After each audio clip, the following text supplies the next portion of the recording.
All right, so we're going to go ahead and get started today.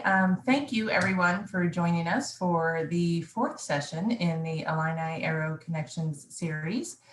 This series was meant as a way to connect students and alumni on topics that go beyond the classroom and the traditional lessons. So we hope you enjoyed today. We're talking about life after Illinois with 4 of our recent AE alums. And so thank you to our alums, to Laura, Kevin, Katie, and Alex. And also thank you to Samantha McHugh, who will be moderating for us again today. So with that, I'm going to turn it on over to Samantha. All right, awesome. Thanks, Courtney. So I think we want to start with just a quick bio on everybody. So Alex, can you give us the 1-minute spiel about who you are and what you do? Yep. So hi, everyone. My name is Alex Case. I graduated at the University of Illinois back in 2016. I got a master's in engineering management from George Washington University this past May, actually, and just in 2020. After college, I originally went and worked for Lockheed Martin doing space mission operations. And then after doing that for a few years, I moved on to be a civil servant for the Department of Defense with the National Geospatial Intelligence Agency here in St. Louis after my wife got into med school here in St. Louis. So I took a little bit of a career broadening job, shall we say, in St. Louis, and it's been a great experience so far. So do a lot more systems integration, systems engineering, a lot more of direct user support type roles. So look forward to talking about some of the more unique experiences today. Awesome, thanks. And Laura, how about you? Sure. So I'm Laura Richardson. I graduated from AE with my bachelor's in 2013 and then stayed for a couple more years to get my master's in orbital mechanics and astrodynamics. After I graduated with my master's in 2015, I joined Northrop Grumman up here in Rolling Meadows, Illinois, so in the Chicago suburbs area. When I first started there, I did a rotation program. So I dabbled a little bit in systems engineering, mechanical engineering, got to touch a few of our different product lines, and eventually went what we call permanent in modeling and simulation. So more big data analysis, machine learning, that kind of thing. So tried a little bit of everything at Northrop. Awesome. Okay. And Kevin? Hi, everyone. My name's Kevin Burns. I graduated U of I Aerospace with my bachelor's in 2018. Most of my career experience has been spent at Boeing. Did 2 internships before I graduated in the Seattle area, and some product development studies, and then 787. And then worked as a P8 structures engineer, and now I'm working the 777X flight test program.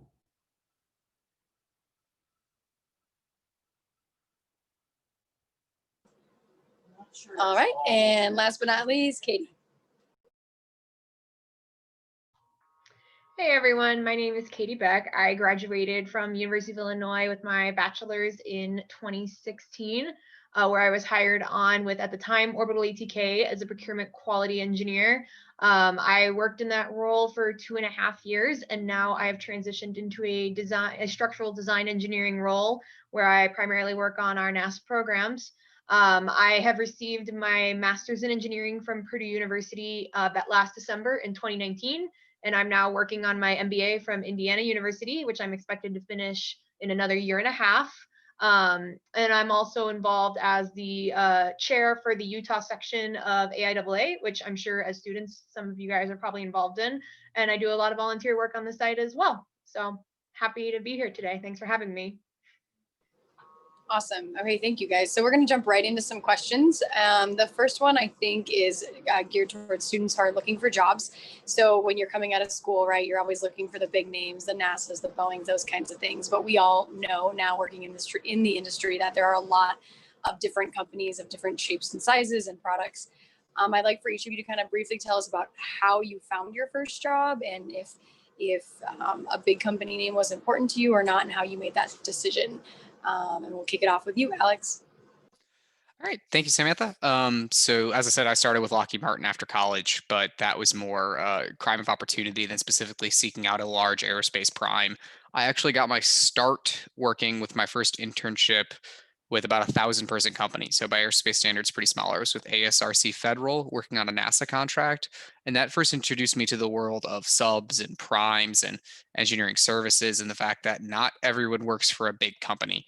So what most people don't know is NASA, the NRO, the Air Force, the different parts of the government contract out their general engineering work. So they staff their systems engineering departments, their thermal departments, their test departments with contractors mostly made up of small businesses. So 50, 100, 500 person companies that do all of the same engineering work you could do at a big company, but for their support to help them evaluate other contracts, to help them evaluate other companies. And so there's plenty of work in both the small and mid-sized companies, which I didn't really dive too much into investigating for a full-time job until after I actually about midway through senior year. And at that point, I actually was fortunate enough to get the Lockheed Martin offer. So, get a job offer, just to turn that down necessarily. So I took that. But as I've explored more, I definitely think there's some advantages to smaller company. There's a lot, you can get a lot more hands in, a lot more involved with your hands on a lot of different cookie jars than at the big companies where you can, that's your role. You got to go move to another role to do something else normally. So there's pros and cons to both. It's what your atmosphere you're looking for is definitely what's important. You can definitely do every kind of engineering in both small and big companies, and that's where I think I'll leave that answer.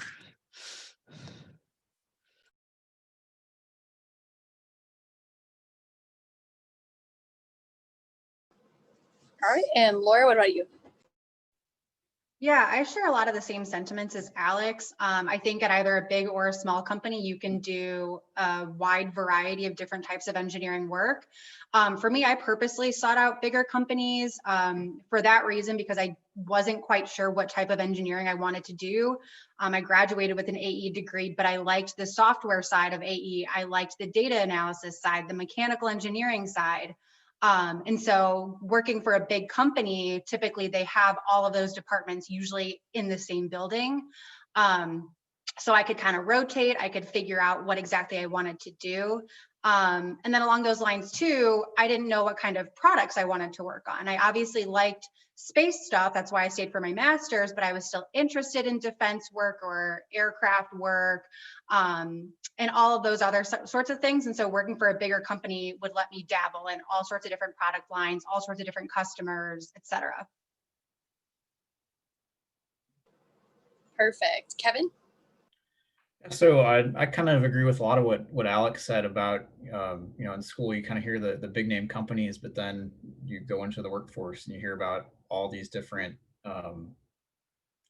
subprime contractor type companies. And honestly, they do a lot of work. Working as a pH structures engineer, a lot of calls were spent with NavAir on the East Coast trying to meet their requirements, and then Spirit Air Systems in Wichita, where they build the fuselages and we work factory tags. So I think that's one thing to note is, the aerospace industry isn't just the companies that show up to career fair. And there's a lot of work all across the country. That being said, I did end up at Boeing, one of the bigger companies, hired in through the internship program, and just went straight to full-time with an offer. But there are definitely perks where, a big company, especially, in the Seattle area here, there's so many different types of work, but it is a big company. So they tend to compartmentalize the type of work. And so that's something that I wish I kind of thought about a little bit more. I mean, not necessarily that you have to be picky, but certain types of jobs, even in engineering, might be better fits for certain types of personalities, where, if you're a manufacturing engineer working on the shop floor, that's definitely a different type of day-to-day than a job that I had where you're a structural analysis engineer working with FEM models. It's very analytical and academic. So taking into consideration of what your personality might fit towards a job is something that, regardless of any size company, is worth considering. Great. And Katie? So for me, my priorities when I started looking for a job weren't necessarily related to the size of the company, but more so the location and the projects that I would be working on. So when I was hired on with, at the time, Orbital ATK, I knew that I wanted to be working on NASA programs or commercial programs, and I had that opportunity with that company. We've since been acquired by Northrop Grumman, so at this point I'm part of even a larger company, and it hasn't really changed anything other than they gave me a new badge. So the culture is still the same, and the environment is still the same. And when I transitioned to my new role, I got to continue to work on the NASA programs, which is really what I wanted to be doing. I had some familial obligations that were requiring me to be near a major airport. So that was my driving factor in the location of where I was going to be taking on a job. And that was important to me as I was looking for jobs too. So to play off what some of the others have said, I think it's just important that you understand what your priorities are and recognize also that they may be different than your peers and your friends, and that's perfectly okay. Everyone has different things that they feel that they need to emphasize when they start their job search. So knowing that and acknowledging that is your first step in making sure that you will have a meaningful experience after your graduation. Perfect. Thanks, guys. So let's say you're fortunate enough to get one or multiple offers, which grads always do, right? Talk about negotiating your job offer, whether you had one or multiple. What did you do? And is there any input or advice you have for students that are maybe going to be doing that soon or in the relatively near future? Alex, let's kick it to you. Okay. So I've jumped between 2 different companies already, just being 4 years out of school. So, and I will say the negotiation process was very different between my first job out of school and just after having 2 years of experience and getting to negotiate it again as actually an experienced professional, which, to be quite honest, is still a weird thing to say, is being 4 years out of school. But in that case, when I came out of school, with Lockheed Martin, Lockheed does not, or did not at the time, do much negotiation with new hires. You could negotiate some on leave. Like they had a very thorough way of getting holiday leave, getting vacation leave, and that was definitely open for negotiation. But not every company will negotiate salary with their entry level employees. That's just a fact of life. Don't take it personally if you're trying to negotiate and a company is not giving you the time of day. Like that's just, some companies have policies for new hires. Not everybody does, but it's okay. Don't take it personally. So I had a couple of different offers. I was fortunate enough. I had an offer from the Naval Research Lab, from Northrop Grumman, and from Lockheed. And both the Naval Research Lab and Northrop were very competitive in their negotiations, just talking about salaries. I was just trying to match salary versus cost of living. They were in 3 very different locations, where Lockheed was a little more strict in it, that this is just what it's going to be. And so I ultimately made the decision on what role I thought would fit me best. And I think that actually made all the difference. I think I enjoyed the role a lot more, and the happiness in the job was also a factor in negotiation of, yes, I could have gotten $2,000 more at another company, but if I wasn't going to be happy in the role at the end of the day, I needed to be happy in what I was doing. When I came to St. Louis, I was looking at a couple different options. And once you get a few years out of school, there's a lot more things to negotiate, such as relocation and things like that. And even for your first job, for entry level, most companies will let you negotiate for relocation. So that's always definitely a thing to ask, especially if they're asking you to move across the country from where you go to school. So definitely ask about that. But definitely, as you get more years out of school, there's a lot more opportunity to negotiate and a lot more flexibility there. And if you go the civil servant route, which I did, there is no negotiation on salary. They look you up on a table and go, okay, that's what you're getting paid. And you just accept it. You can negotiate leave still. So if you're taking a civil servant job, negotiate for better time off. That is something you can still do. So I'll end it on that and pass it off. Go for it, Laura. Yeah, I'll just piggyback off of what Alex said. He hit a lot of the points that I was thinking too. And I think especially if you do get multiple offers, that's a really good situation because it really gives you a sense of what you're worth, quote unquote. So you can use, if one company offers you $20,000 less than another company, you know that they're probably lowballing you. And so maybe there is some room for negotiation. I think my biggest downside when I left college was I was just grateful to get any offer and just thought that working in general was the win for me. When in reality, we are hot commodities coming out of one of the top engineering schools. And so knowing your worth and being willing to have those discussions about your offer. And like Alex said, there are some companies that either literally can't, or they are just unwilling to move, in which case that's fine. You asked, you tried, and maybe it's still the company for you. I did end up negotiating my relocation package. They weren't willing to, they didn't include one at first in my offer, but I did make the point that, you know, I was going to have to pay for a moving truck and I was moving a few hundred miles and it was going to add up. And they were very quick to say, oh yeah, sure, we'll cover all your moving expenses. So just remembering that you have worth, even if you are fresh out of college, that you should have the confidence to speak up for yourself and at least try to negotiate.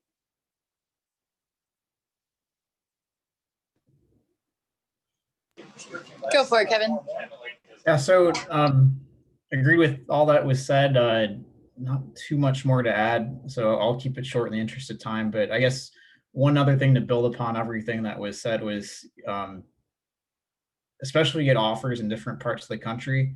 You know, you can use cost of living calculators to, you know, evaluate, you know, is the salary, you know, how am I going to make ends meet in a given city? And, you know, I would suggest actually doing your homework. So go on Zillow and look at rents, try to like make a monthly draft budget and see, am I actually getting lowballed, or will I be like scrambling to pay my car loan or student loans or whatever?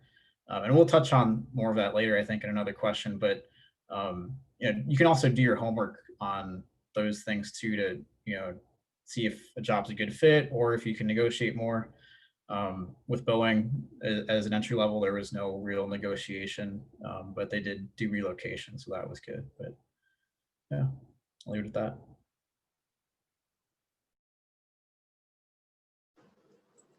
Go for it, Katie. There's really not much to add. Everyone kind of covered all the points I was going to cover. So I guess the only thing is to reemphasize Laura's point that you are now your biggest advocate, and that's how it's going to be from graduation onward. So always ask. There's never any problem in asking. I guarantee there's no way you're going to, and they're going to be like, well, this person, let's just throw their offer away. Like that doesn't happen. And most of the time, the person who's offering it to you in terms of the manager probably doesn't even know these conversations are taking place. So I wouldn't be worried about asking or negotiating, because the absolute worst thing they can do is just say no. So always at least open up the conversation. It can only work in your favor. Other than that, everyone else pretty much hit my points. Thank you, guys. So I want to kind of skip ahead to now you have a job. I think coming out of school, everyone has an idea of what their first job is going to be like. And maybe it's not always like that. Sometimes it's better, sometimes it's worse. Can each of you kind of discuss your first real job experience full time, and how was it? Was it good? Was it bad? What was that like? Yes, I'll start us off again. One thing is, Katie made me think of another thought I want to piggyback off of before I forget it, about negotiation. Some companies want you to negotiate directly with HR. Some want you to negotiate with your hiring manager, the manager you actually interviewed with or who's giving you the offer, and it varies. So highly recommend, if you get an email like job offer from that has both an HR person and a manager CC'd on it, and you're negotiating, make a phone call, but follow up to both of them via email, because I got stuck in a loop of I kept emailing the HR person one time when I needed to go talk to the hiring manager, and no one ever told me that for like 2 weeks of the process. So just a little quick bit of extra advice there of company to company dependent. You can't go wrong asking to either of them, and they should help you through the process. Now, piggybacking on to the first job experience that Sam just asked. So my job was a little unique right out of college, and it kind of met my expectations. Lockie did a good job of telling me the job was unique. I worked on a 24/7, so 24 hours a day. We did night shifts, day shifts, 12 hours a day, operations job. And you worked on a team with 5 other people. And so it was pretty much what I expected, because they did a really good job describing it, but it was definitely non-standard. We'd worked 4 days in a row, had 4 days off, worked 12-hour shifts. You worked with just the same 5 people. That's it. And so you got to become quite a tight-knit team, quite a tight-knit group.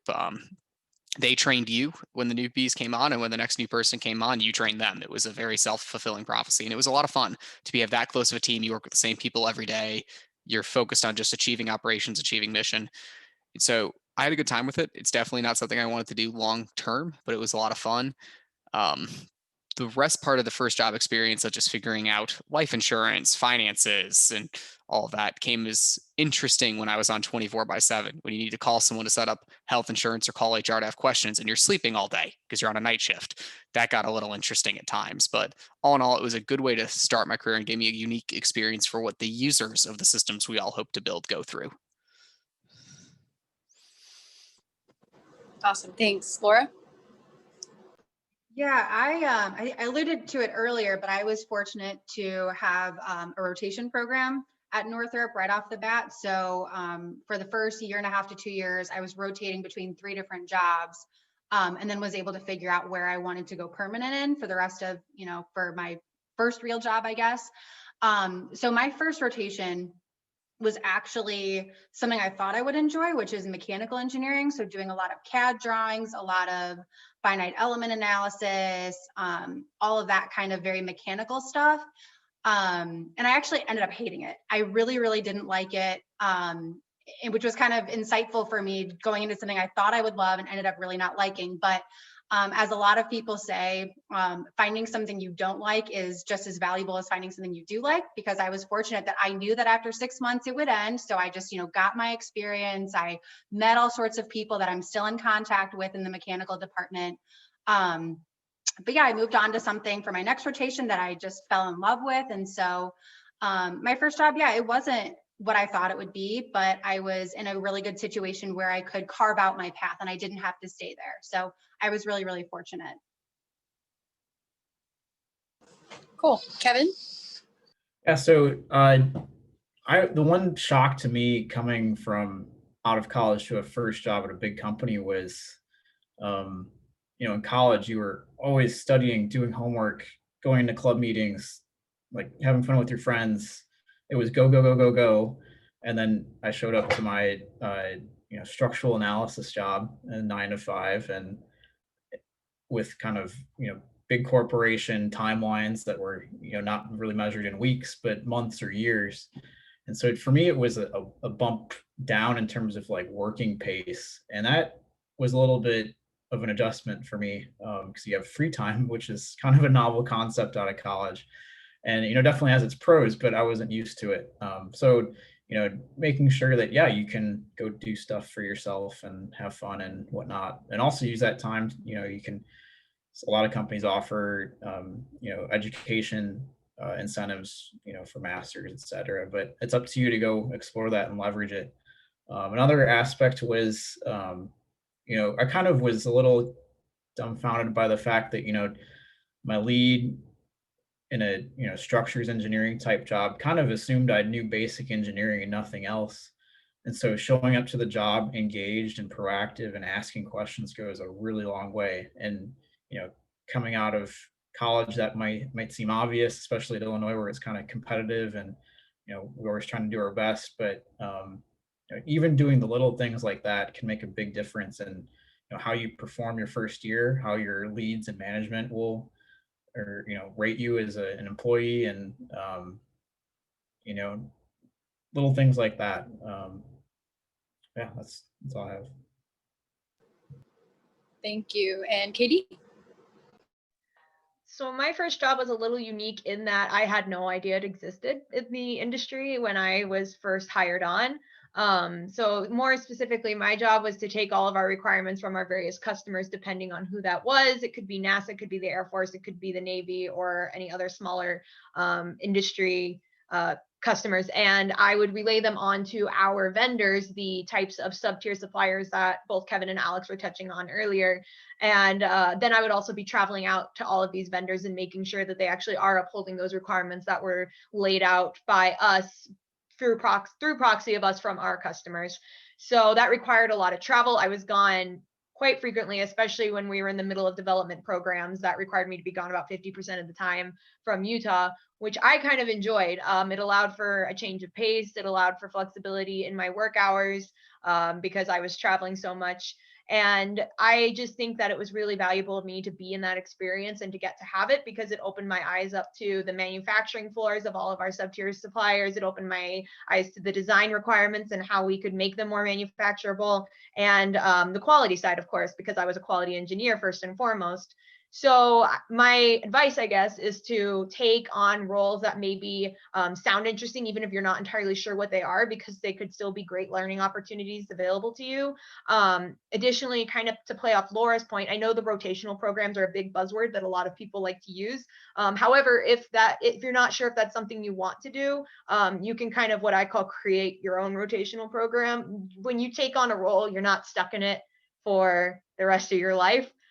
You're not even stuck with it for the next year if you don't want it to be. If you're doing something, you're like, gosh, I really don't like this. I always like to say, give it at least a year to see how things are going, especially when you enter into the industry. It can take a little bit of time for you to kind of pick up on everything that's going on. So at least give yourself time to let that happen. And then from there on out, if you do want to move around or want to try something new, most companies, at least from my experience, are more than willing to let you do that. In fact, they kind of encourage it because they want you to be a well-rounded employee who has a variety of experiences. So don't necessarily let it deter you just because it's a role that you may not necessarily think is your dream role for the rest of your life, because you're not stuck in it forever. Yeah, all awesome advice. Thank you guys. So I want to transition to a topic of, once we get the offer, which everyone's going to get their offer, right? And they're going to see those dollar signs and they're going to be rich. But we all know that when you go to real life, right, that starting salary, you have a lot more responsibilities, a lot more things to pay for, a lot of times, sometimes student loans.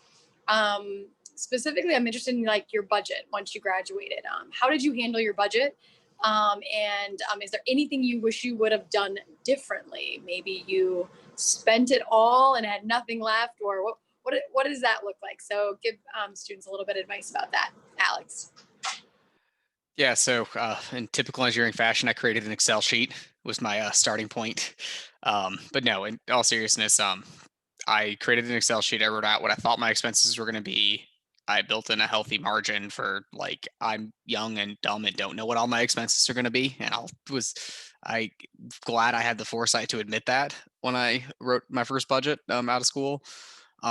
It took me a little longer than it should have to recognize that, okay, I've got my bills covered. I'm putting money into savings. Yes, I can go spend money and do something fun. I actually probably had the opposite problem a lot of people do. I was very frugal. I came from a family background where we didn't have much money. We didn't spend extra. We didn't really have a lot of fun or go out and do some of those more things because cash was very tight before I got to college and through college. So I was fortunate enough to recognize that and write a budget and be in a good spot.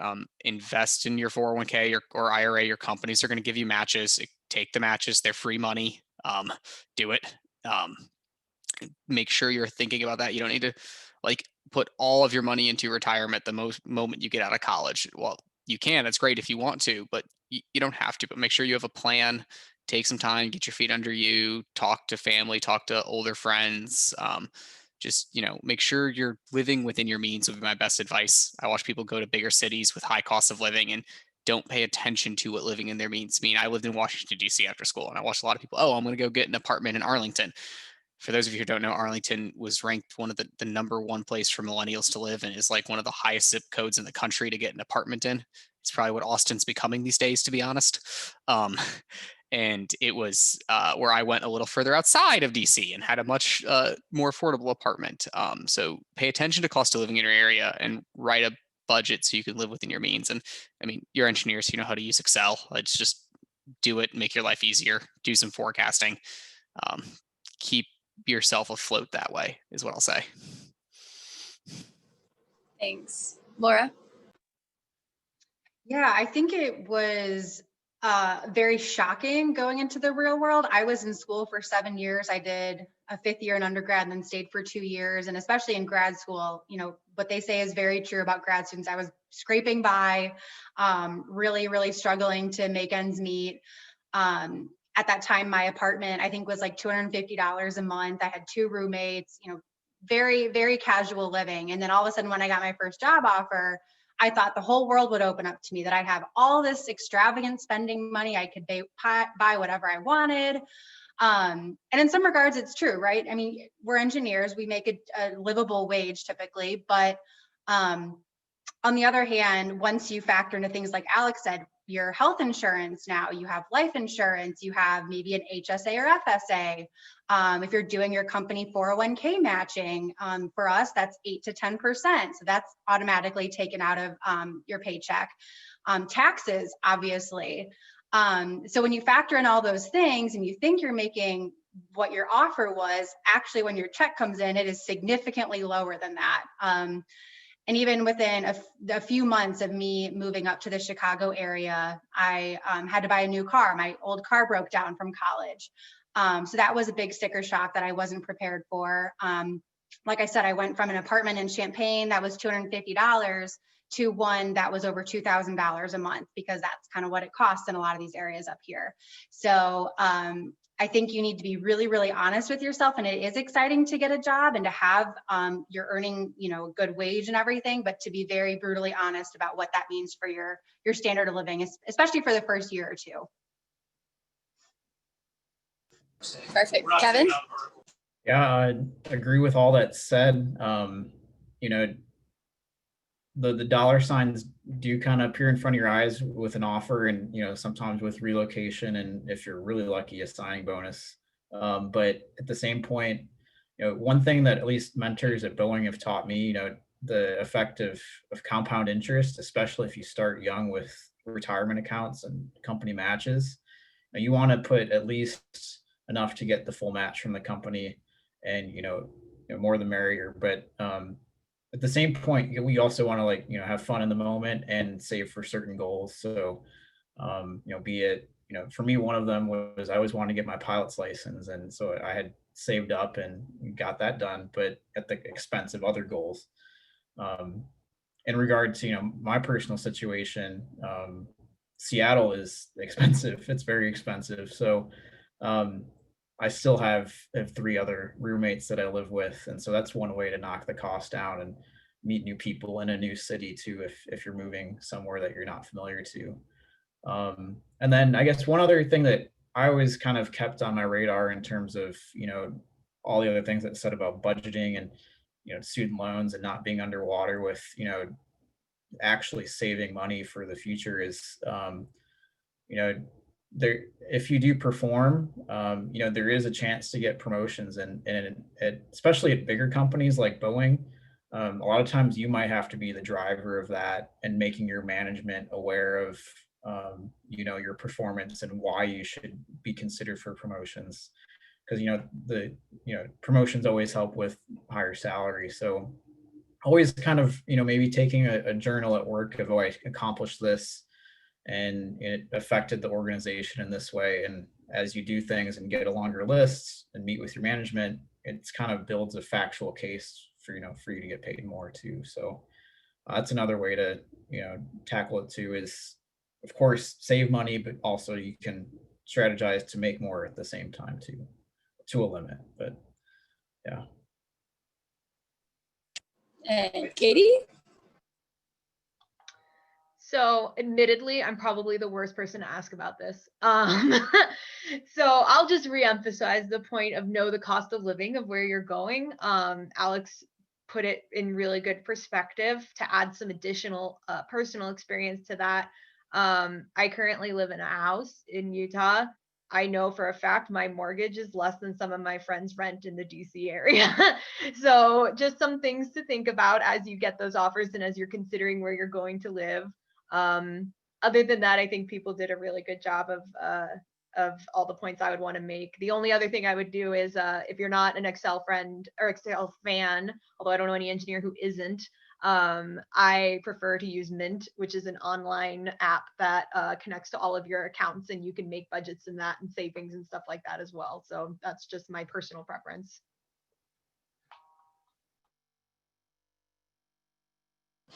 Okay.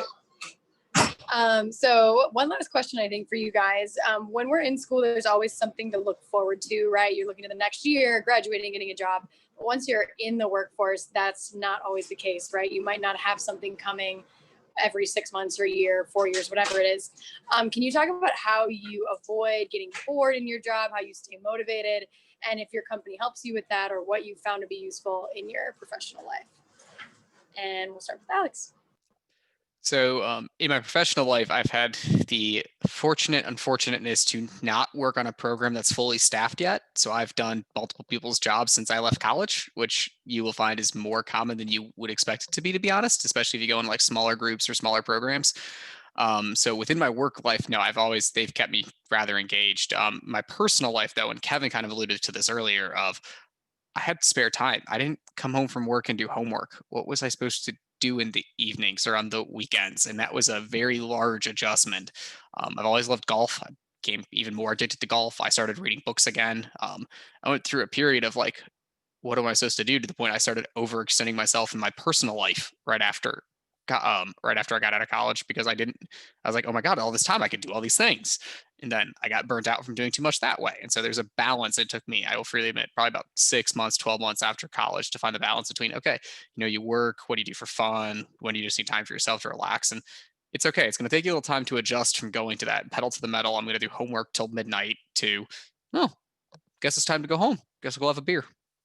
And it's there's some downtime there, and embrace it. I've learned to love that. I got married, so that's helped with the whole pile of that, and planning a wedding took up most of my time my first 2 years out of school. So um, plenty of always things to do and other things to look forward to in life. But within your work, while you might not always have to keep your pedal to the metal in your job, but be aware of what opportunities exist. Lockheed Martin had a engineering leadership fellowship program you could get into 2 years after you started with the company. And so I kind of set that as a goal and started working towards that, looking at what other things with the company, what I have to do to get into that, or set goals still. Just because you've got the first job, it doesn't mean you don't want another one, you don't want to get promoted, or you don't want to move up. I work with a lot of military folks, and they always set a 2, 5, and 10-year plan for yourself. Your plan could change every day, but have a plan. It's totally okay for it to change. You could wake up tomorrow and decide, I want to go be an electrical engineer. I doubt that's what's going to happen, but it can, and that's okay. Go remake a new plan then, but have a plan and figure out how you want to get there. And that's really good advice that helped me ground, to keep myself engaged, to keep myself moving forward, especially with all the spare time that you can have after graduating school. Yeah, definitely. Thank you. Laura? I don't know if I'm a good or a bad person to answer this question, because I am somebody who gets very bored with my job pretty easily. Not to say that like the work is boring, but I just like am itching to try something new all the time. And fortunately, I can only speak for my site at Northrop. Katie will have to answer for her Northrop site, but there are so many opportunities for trying new things all the time. I've switched jobs 5 times in the last 5 years, so like about an average of a year each. And not only is it possible at our site, but it's really encouraged. So I think advocating for yourself and approaching your manager or whoever is kind of in charge of making these moves and saying, hey, I'm really interested in learning this skill in electrical engineering. Like, can I try, is there an opening in the EE department where I can, give it a try for a year? I actually just recently did a stint in program management for the last year up until about a few months ago.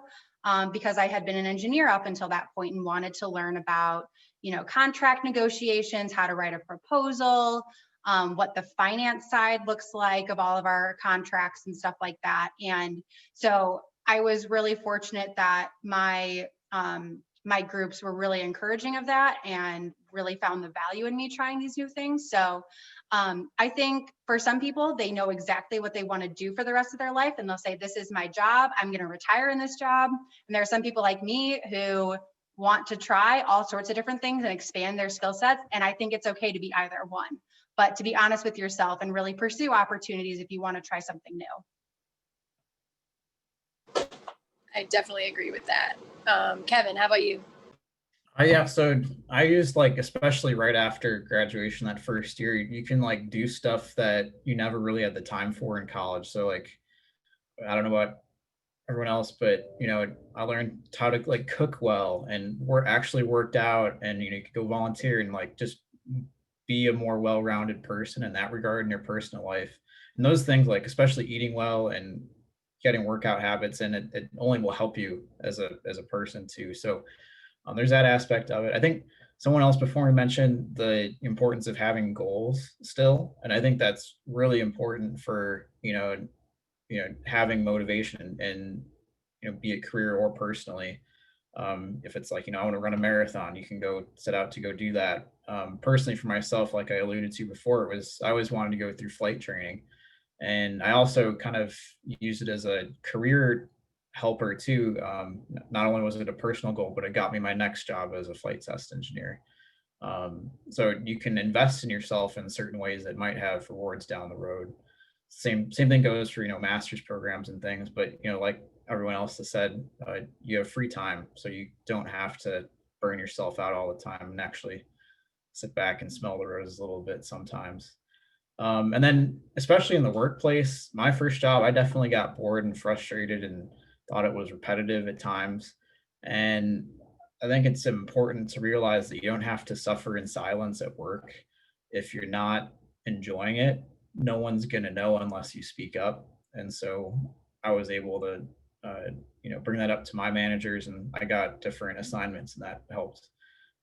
So, always be aware that, communicating how you feel, professionally can only really help you. And then of course, as you get caught up in the workforce, there is kind of, especially with deadlines and stuff, it's easy to work Monday through Friday, week after week, and you have vacation, you can go use it and enjoy it. And sometimes, especially like in a dark, rainy Seattle winter, visiting a friend in Southern California made all the difference for a long weekend. So, yeah. Yeah, I like that. Just because you can work all the time doesn't mean you should, right? We're bad about monitoring ourselves on that usually. Katie, how about you? So I guess I'm learning a lot on this call because I'm a little different than the other three who have talked. So I don't remember the last time I relaxed. So one thing I want to make that is important is in your job, like Laura was saying, if you want to try new things, I can speak for my side of NG, which is the Heritage Orbital ETK side. If you're a little nervous about taking on a additional position, so to speak, like maybe you like your role, but you still want to dabble in one or the other things, we have what we call stretch projects, where you can go and talk with your manager and say you want to develop these skills or develop this experience. And usually they can either do some sort of trade-off where you're working with another group on a specific project, or they can just give you projects that are more geared towards those skills that you want to develop. It really helps, like the others have said, if you kind of know the direction in which you want to go, because then you can sit there and say, hey, I want to go, for example, I want to go into program management. So I want to get more hands-on experience with things like finance, with things like managing projects or handling timelines, those kinds of skill sets. So having an idea of what it is that you want can help you with developing those skills as well. From the personal side of things, there's always a million opportunities usually available to you outside of work that can help you with your interest and keep you involved in things if that's what you want. If you're like me, you can go back to school, and then like Alex said, you don't necessarily have to go home and do homework, but if that's something that just sounds really fun, that can be an option too. Or you can get involved with extracurriculars, like I'm involved with, like I said before, AIAA. I'm also on another 501c3, which is the Utah Engineers Council, which oversees all of the professional societies in Utah. So you can kind of build your network in that way as well, if that's something that you're interested in doing. Awesome. Okay, so I want to ask one more question. I want you guys to be as concise as possible because we're running out of time. So this is going to be a hard one. If you could go back and talk to your 22, 23, 25-year-old self, however old you were when you graduated, what is one thing you would have told that person you now know but didn't know at the time? And let's start with Alex. Be quick. You can say no. So as I mentioned, my job had a lot of shortages, a lot of short staff, and I kept just taking on roles and roles and roles because I wanted to impress many managers and I wanted to keep doing a good job. But looking back, I definitely worked way too much and took on like several people's responsibilities. And I needed someone wiser than me to say, no, you shouldn't do that. And so it's okay to say no. I like it. I'm still working on that skill. Laura. It's a problem. For me, nothing is permanent. You can always change jobs, companies, cities, whatever. Your first job doesn't have to be your forever job. Yeah, that's awesome. What about you, Kevin? I'd say, there's a lot of times where you might just be a little bit unhappy, and that's okay. Might see friends getting promotions or cool jobs and you're not, whatever. That happens to everyone. Don't let, that rule your life. There's ups and downs and in life, and in college you kind of are numb to that, in my opinion. So yeah, it just, it's okay to be a little bit not content all the time, and it'll come around. Thank you. And Katie? Mine is just that you're about to enter into a world where everyone is at very different points in their life than you and has different aspirations than you and may not be the exact same type of person with the exact same type of background as you. And that is perfectly fine. That does not mean you need to compare yourself to them. That does not mean you need to be the same person as them. It just means that there are different experiences in this world, and people have different goals and aspirations. And just, again, stay true to yourself and know what it is that you want and go and pursue that wholeheartedly. Awesome. You guys nailed the concise. I like it after all that. Good work. So I think at this point, since we're almost out of time, we want to open it up to questions. So anybody who's on the phone, you can direct a question either to all four of them or to a particular person. Or if you want to type something in the chat, that's fine too.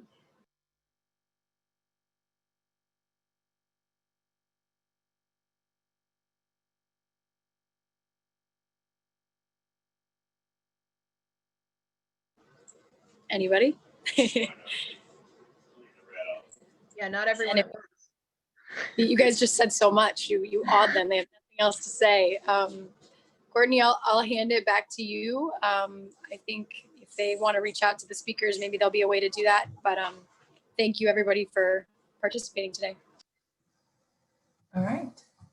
Thank you, Samantha, for doing a great job as our moderator again. And thank you, Laura, Kevin, Katie, and Alex for joining us and for giving your perspective. I really have enjoyed getting to know the four of you over the last year and a half or so that I've been with the department. And I look forward to speaking with you again. If anybody on the call has questions for our speakers and you'd like to don't want to ask them out loud, you can go ahead and email those to me, and I can make contact with our speakers and put you all in touch. So don't forget to join us next week as we talk with one more alum, Tracy Elving, who is our AE Board Vice President. She'll be here talking about the importance of mentorship and networking, both while you're students and in your early professional career. And we'll also hear from Emily Harrison on the new Granger Engineering Link, which is a platform the college has implemented to help connect students and alumni to begin making those mentorship relationships. So join us next week at 4. Thanks, everyone. Thank you.